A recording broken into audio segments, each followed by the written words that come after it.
कि 2019 में 9 जुलाई को मेरी मम्मी एक्सपायर कर गई। उस टाइम मुझे ऐसा लगा सब कुछ मेरा उजड़ गया। मुझे जरा भी आइडिया नहीं था कि मम्मी मेरा साथ छोड़ देंगी। फिर लोग मुझे पॉक करने लगे कि इंडस्ट्री का भूत उतर गया है इसके ऊपर से, अब तो कुछ नहीं करना है, 4 दिन की चांदनी है, फिर अंधेरी रात है। फिर मैं दिन में 6 वीडियो शूट करती थी, एडिट करती थी। मेरा पहले ही महीने में चैनल मोनेटाइज हो गया। आज मैं सोशल मीडिया से या यूट्यूब से कहे तो मैं समथिंग मिला के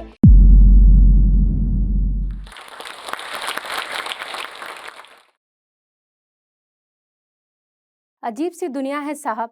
नजर यहाँ मर्द की खराब है, घूंघट हम औरतों से करवाया जाता है। घूंघट, पर्दा या फिर लिमिट में रहना हमें बचपन से सिखाया जाता है। नमस्कार, मैं स्वर्णा यादव। मैं रहने वाली यूपी जौनपुर की हूँ, बट रहती मुंबई में हूँ। मेरे यूट्यूब चैनल का नाम है बिंदास स्वर्णा ब्लॉग, जो कि 3 मिलियन से ऊपर मेरे सब्सक्राइबर है। और मैं आज जोश टॉक के माध्यम से आप लोगों को ये बताऊंगी कि मैं कैसे यहाँ जोश टॉक तक पहुंची, या फिर मेरी स्ट्रगल भरी लाइफ कैसी थी। मैं करीबन जब 7-8 वर्ष की थी, तभी मेरी मम्मी रात में उठ के दूसरों के यहाँ जाती थी। तो मुझे समझ नहीं आता था कि मम्मी जाती कहाँ है।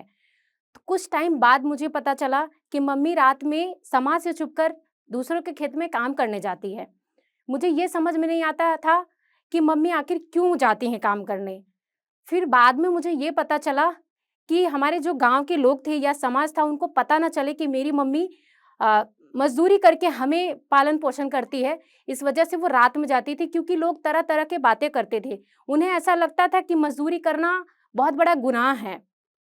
तब मुझे ये समझ में नहीं आता था कि मम्मी या हम इतने गरीब क्यों हैं। मेरे घर के हालात इतने खराब थे कि मेरे घर पे तभी चावल बनता था जब हमारे यहाँ मेहमान आते थे।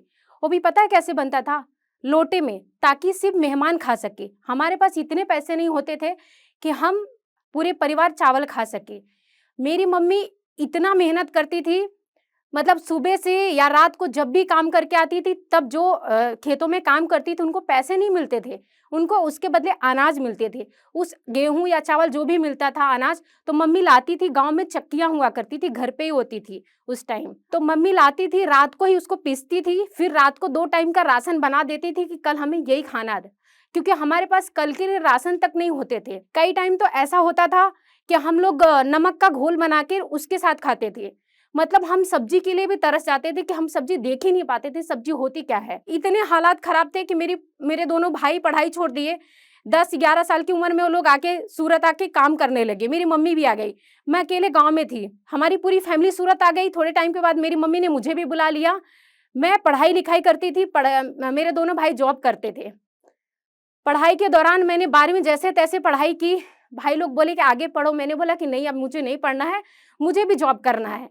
मेरे दोनों भाई समझाते रहे कि नहीं तुम जॉब मत करो, अभी बहुत छोटी हो, हम लोग तो नहीं पढ़ पाए, लेकिन तुम पढ़ लिख के कुछ करो। मेरी फैमिली भी समझाती रही, लेकिन मुझे बर्दाश्त नहीं होता था, क्योंकि वहाँ भी वही गरीबी देखती थी। मुझे मतलब चाहिए था, ऐसा नहीं बोलूँगी लग्जरी लाइफ चाहिए थी, बट इतना चाहिए था कि कुछ कर्जे भी हो गए थे, तो लोग बहुत ज़्यादा डिप्रेस करते थे फैमिली को। तो मुझे लगा कि नहीं, मुझे भी कुछ तो करना चाहिए। फिर मैं जब 12वीं में थी, तभी मैं छोटे बच्चों को पढ़ाती थी। मुझे 50 रुपए मिलता था। 50 रुपए में मैं 5-10 बच्चों को पढ़ाती थी। जैसे तैसे मैंने 1 साल पढ़ाया, फिर उसके बाद मैंने 1 ही साल कॉलेज किया। मेरा भाई बहुत मुझे फ़ोर्स किया कि नहीं तुम पढ़ लिख के कुछ कर लो, हम लोग तो कुछ नहीं कर पाए, अब तुम पे ही है, सबका उम्मीद है। मैंने बोला नहीं, मुझे नहीं पढ़ना है, मुझे कुछ और करना है। मैंने कॉलेज के टाइम पढ़ाई छोड़ दी, मैं स्कूल में जॉब करने लगी। 1800 रुपए महीने मुझे मिलते थे। मैंने 4 साल जॉब किया, मुझे 3500 रुपए मतलब लास्ट टाइम मिला था। मैंने सोचा 3500 रुपए में क्या ही मैं सपोर्ट कर पाऊँगी फैमिली को। और उस टाइम भी मेरी मम्मी कुछ घर पे वर्क करती थी, जिसके 15-20 रुपए मिलते थे। लेसेस में ऐसे कुछ तो टिक्की भरती थी सुई धागा से। मम्मी को मैं देखती थी 2:30 बजे 3 बजे रात को उठ के भरने लगती थी, क्योंकि उनके माइंड में इतना टेंशन रहता था। मैं ये सोचती थी कि मम्मी अभी भी उतनी ही मेहनत कर रही हैं, आखिर कब सुधरेगी हमारे घर की लाइफ। जब मैं पढ़ाती थी स्कूल में, उसी दौरान मुझे एक सर मिले। सर कोई तो एल्बम बना रहे थे, मुझे बोले कि तुम डांस अच्छा करती हो, मेरे एल्बम में काम करोगी क्या? मैंने बोला एल्बम में काम करना मतलब कि अब तो लाइफ चेंज हो जाएगी, बहुत पैसे आएंगे। मैंने सुना था ऐसा कि फिल्में या एल्बम में बहुत पैसा है। मैंने अपनी मम्मी से डिस्कस किया। मम्मी ने बोला कि ठीक है, तुमको अगर करना है करो, लेकिन घर पे किसी को पता नहीं चलना चाहिए। मैंने बोला ठीक है। मम्मी ने सपोर्ट किया।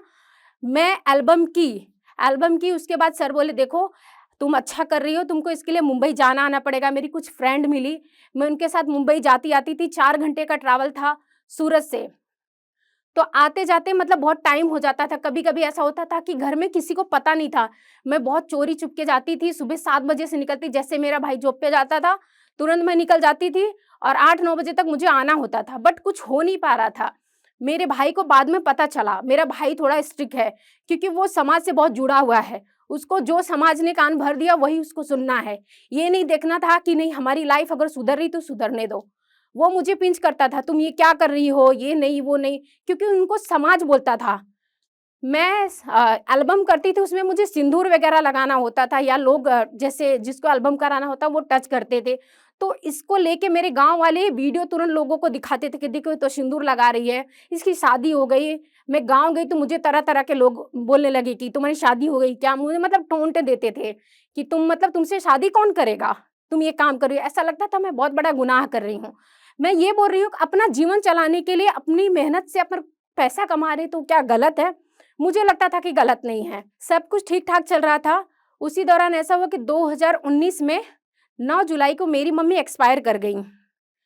फिर तो ये समझिए कि मेरी लाइफ़ चेंज। मेरे पास कोई ऑप्शन नहीं, जो कि मम्मी ही सिर्फ़ मुझे सपोर्ट करती थी मेरे घर में। वो सबसे लड़ बैठती थी, समाज से भी लड़ बैठती थी, कोई कुछ भी बोलता था वो बोलती थी तुम्हें जो करना है करो, मैं तुम्हारे साथ हूँ। लेकिन उस टाइम मुझे ऐसा लगा सब कुछ मेरा उजड़ गया। मुझे ज़रा भी आइडिया नहीं था कि मम्मी मेरा साथ छोड़ देंगी। और आपको पता है, अगर बच्चे के लिए माँ का इस दुनिया में ना होना, चाहे वो जेंट्स हो या लेडीज़, कितना डिफ़िकल्ट होता है लोगों को फेस करना। मैं तो बहुत ऐसे पागल सी हो गई थी। मेरे लिए ऐसा लगा कि सब कुछ उजड़ गया, अब मेरी ज़िंदगी में कुछ नहीं बचा। फिर उसके बाद मैं 8-9 महीने तक बेड रेस्ट पे थी, मैं कोई काम नहीं की। पागल सी हो गई थी कि नहीं, अब ज़िंदगी खत्म हो गया, मुझे कुछ नहीं करना है। घरवाले भी बोल दिए कि अभी 1 साल बाद तुम्हारी शादी कर देंगे, तुम भी चले जाना। मैंने सोचा शादी कर लेना क्या मतलब सही है? मैं बट कुछ बोलती नहीं थी। थोड़ा टाइम बीता, फिर लोग मुझे पोक करने लगे कि इंडस्ट्री का भूत उतर गया है इसके ऊपर से। अब तो कुछ नहीं करना है, 4 दिन की चाँदनी है, फिर अंधेरी रात है। तरह-तरह की बातें तभी भी मुझे सुनने पड़ती थी। मैंने फिर से अपने आप में हिम्मत जुटाई कि नहीं, मुझे कुछ करना है। मुझे इतना करना है कि मैं अपने आप पे डिपेंड रहूँ, क्योंकि मेरे 2 भाई थे, उनकी शादियाँ हो चुकी थी। मैंने बोला कि मेरे भाई को मैंने डिस्कस किया कि मुझे है ना काम करना है, वापस इंडस्ट्री में जाना है, वापस मुझे मुंबई जाना है, मुझे काम करना है। उसने बोला नहीं, तुम यहाँ से नहीं जाओगी। मैंने कोशिश की, मैंने फिर से अपना बैग उठाया, मैं आ गई मुंबई। मैं मुंबई आई, स्टेशन पे बैठी रही, कुछ समझ में नहीं आ रहा था कि मैं जाऊँ किधर? फिर मेरा एक फेसबुक फ्रेंड था, मैंने उसको कॉन्टैक्ट किया कि भाई मैं मुंबई में आई हूँ, मुझे रहने के लिए 1 नाइट के लिए रहना है, कुछ हो सकता है क्या? उन्होंने बोला देखो अभी तो मैं शूट पे हूँ, 2-4 घंटे में आऊँगा, तुम वेट करो, तब तक मैं कुछ करता हूँ। मैंने बोला ठीक है, मैंने वेट किया, रात के करीबन डेढ़ 2 बज रहे थे। मैं चुपचाप बैठी रही, मैं अपने आप से सवाल करती रही कि इतनी ज़्यादा मतलब मैं कहाँ से, मेरी लाइफ़ कैसे क्या करने वाली, कुछ समझ में नहीं आ रहा था। मैं उसके यहाँ गई, मैंने 1 नाइट तो बिताया, बट मैं सोची दूसरे दिन मैं कहाँ जाऊँगी, क्या करूँगी? फिर मैंने जैसे-तैसे करके रूम ले ली, फिर मैं फिर से वापस इंडस्ट्री लाइन में गई, इंडस्ट्री लाइन में भी मैं जाती-आती थी। वहाँ से भी देखो, मैं इंडस्ट्री को बेकार तो नहीं कहूँगी, बस इतना कहूँगी हर क्षेत्र में, हर जगह पर लोग शोषण करने के लिए बैठे हैं। ये हमारा काम है कि हम उनको कितना बढ़ावा देते हैं या फिर कितना कोऑपरेट करते हैं। फिर मुझे भी वहाँ से बहुत सारी चीज़ें मिलती थी कि देखो तुम्हारे लिए क्यों करें, ना तो तुम इतनी सुंदर हो कि तुम्हारे लिए हम फ़िल्म करें, और ना तुम जो हम बोलते हैं वो कर सकती हो। अगर वो तुम कर सकती हो तो ठीक है, तुम्हारे लिए हाथ हम बढ़ाते हैं, तुम भी बढ़ाओ। मैंने बोला कि अगर मेरे को हाथ ही बढ़ाना है या फिर कुछ गलत ही करना है, तो मैं कितने टाइम तक करूँगी गलत? आखिर मुझे एक दिन तो मेहनत के पैसे खाने मतलब लेने हैं। तो मैं मतलब मुझे कम्फ़र्ट फ़ील नहीं होता था। मैंने डिसाइड किया कि मुझे इंडस्ट्री लाइन छोड़ देनी है। मैंने बिल्कुल से डिसाइड कर लिया कि मैं छोड़ देती हूँ। मैंने इंडस्ट्री छोड़ दी, मेरे पास एक चेन थी, मैंने उसको गिरवी रखा 15,000 में। मैंने बोला कि इससे मैं खाऊँगी थोड़े टाइम, फिर मैं माइंड सेट करूँगी मुझे करना क्या है। बट मुझे इंडस्ट्री लाइन तो बिल्कुल नहीं करनी है, क्योंकि मैं थक चुकी थी, इतना स्ट्रगल करती थी, लोगों को सिर्फ़ एक ही बातें मिलती थी, तुम्हारे लिए क्यों करें, क्यों करें? क्योंकि हर जगह ऐसा हो गया है कॉम्पिटिशन कि लोग किसी के लिए कुछ नहीं करते हैं। फिर मैं बोली कि अब मुझे कुछ नहीं करना। मेरी एक फ्रेंड थी, वो कुछ कंटेंट शूट करती थी, तो वो मुझे मेल मैसेज की कि तुम मतलब आ सकती हो क्या? मतलब मुझे एक शूट करना है। मैंने बोला ठीक है, आ सकती हूँ दीदी। तो मैं उनके घर गई। पहले दिन गई तो उन्होंने शूट ही नहीं किया। मैं 6 बजे से लेके 12 बजे तक बैठी रही, उन्होंने शूट नहीं किया। फिर दूसरे दिन गई तो उनका कुछ इवेंट आ गया। फिर वो चली गई। मैं तीसरे दिन गई तो तीसरे दिन हमारा शूट हुआ। शूट करीबन 1 बजे रात को हुआ, 6 बजे मॉर्निंग के हो गए थे। मैंने बोला कि क्या चल रहा है? फिर मैं वेट करती थी। मैंने उनको पूछा, दीदी ये जो आप शूट कर रहे हो, इससे कुछ मिलते भी हैं क्या? तो उन्होंने बोला कि ये सब तुम्हारे बस की बात नहीं है, क्योंकि यहाँ पर अच्छे लोग मतलब काम कर सकते हैं। और मैं तो, उनको ऐसा लगता था मैं बहुत बड़ी गँवार हूँ। हाँ, मैं अपने आप को मानती हूँ मैं गँवार हूँ, क्योंकि मैं मिट्टी से जुड़ी हुई हूँ और मुझे गँवार रहना बहुत पसंद है। तो फिर मैंने बोला ठीक है दीदी। मैंने उनको पूछा कि इसमें कैसे क्या करूँ? तो उन्होंने बोला रहने दो, तुम्हारे बस की बात नहीं है। मैंने बोला एक वीडियो मुझे दे दो, मैं एक वीडियो डालना चाहती हूँ। तो उन्होंने मुझे वीडियो दिया, फिर मैं वो वीडियो लेके आई घर पे। मेरे एक दोस्त हैं राकेश शुक्ला जी, मैंने उनको बताया कि ये वीडियो है, क्या आप मतलब कर सकते हो मेरे साथ काम? क्योंकि मेरे पास कोई था नहीं और उनको थोड़ा बहुत नॉलेज था। उन्होंने बोला कि कैसे तुमने सीखा है मुझे बताओ। मैंने बोला कि उनके जो दोस्त थे मेरी फ्रेंड के, उन्होंने बताया कि करीबन 2 ढाई लाख रुपए महीना कमाते हैं वो। मैं शॉक्ड हो गई कि मतलब 2 ढाई लाख रुपए तो बहुत बड़ा अमाउंट है। मैंने उनको बताया, हमने वीडियो शुरू की बनाना। वीडियो शुरू किया तो मैंने पहली वीडियो बनाई तो बिल्कुल हमारे पास ना लाइट था, ना घर थे, जैसे जो भी था। हमारी नीचे की वीडियो देखो बहुत ही खराब था, बट मैंने शुरू किया क्योंकि मुझे कुछ करना था। मैंने बोला कि नहीं, अगर मुझे जो सामने मिल रहा है, जितनी भी परिस्थितियाँ आ रही हैं, मैं सामना करूँगी। मैंने वो शुरू किया तो मेरा पहला वीडियो आई थिंक 1000 गया, तो मुझे बहुत खुशी हुई। 1000 व्यू गए तो मुझे लगा कि बाप रे, मतलब कुछ तो हो रहा है। फिर मैंने दूसरा शूट किया, फिर मेरे कुछ 1-2 लाख गए थे। मैं बहुत खुश हुई कि नहीं जा रहा है। फिर मैं दिन में 6-6 वीडियो शूट करती थी, एडिट करती थी। मेरा पहले ही महीने में चैनल मोनेटाइज़ हो गया और पहले ही महीने में, दूसरे महीने में मेरी पेमेंट आ गई। तो मेरी पेमेंट भी अच्छी खासी दूसरे महीने आई। मुझे लगा कि नहीं, मुझे इस पे ही अब फ़ोकस करना चाहिए। मैंने बहुत मेहनत की और करते-करते मेरे पहले महीने में 4 लाख सब्सक्राइबर हो गए और मुझे बहुत खुशी मिली। जैसे 7-8 महीने बीते, मेरे और पेमेंट आने लगे। आज लगभग इतने आते हैं कि मैं अगर एक स्कूटी पे हाथ रखूँ तो मैं उसी दिन उसको खरीद लूँ। इतने आ जाते हैं और कुछ मुझे सोशल मीडिया से भी आ जाता है पेमेंट और फ़ेसबुक से आ जाता है, हर जगह से पेमेंट आता है। जहाँ मेरे घर में मैं हर एक चीज़ के लिए तरसती थी। मेरे घर में लोटे में चावल बनता था या फिर सब्जियाँ नहीं होती थी। मेरे पास घर नहीं थे, आज मैंने अपने घर पे घर बनवाया।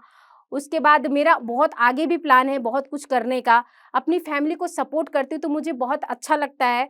किसी चीज़ के लिए मुझे तरसना नहीं पड़ता है और बहुत प्राउड फ़ील होता है कि मैं ये अपने दम पे कर पाती हूँ। आज मैं सोशल मीडिया से या यूट्यूब से कहे तो मैं समथिंग मिला के 1 से 1.5 लाख रुपए कमा लेती हूँ या फिर कभी-कभी तो ज़्यादा भी आ जाते हैं। मैंने अपनी लाइफ़ में इतना कुछ फ़ील किया और इतनी मशक्कत के बाद मैं ये प्लेटफ़ॉर्म पाई। अगर आज जो मुझे पहचान मिली है यूट्यूब से ही मिली है, आज मैं इस मंच पे आई हूँ, ये मेरे लिए, सबके लिए ड्रीम होता है कि हम जोश टॉक पे जा सकें, अपनी बातों को रख सकें और मुझे ये प्लेटफ़ॉर्म मिला। मुझे बहुत खुशी हुई कि मैं अपनी लाइफ़ पे और मेहनत करना चाहती हूँ और इस बात की बहुत खुशी रहती है और मुझे तो अभी आगे और काम करना है। आप लोगों को भी यही बोलूँगी कि आप लोग अपनी लाइफ़ में कुछ तो अचीव करिए और हर एक बच्चा, चाहे वो छोटा हो, बड़ा हो, कोई किसी भी उम्र का हो, अगर आपको कुछ करना है तो आप शुरू कर सकते हैं।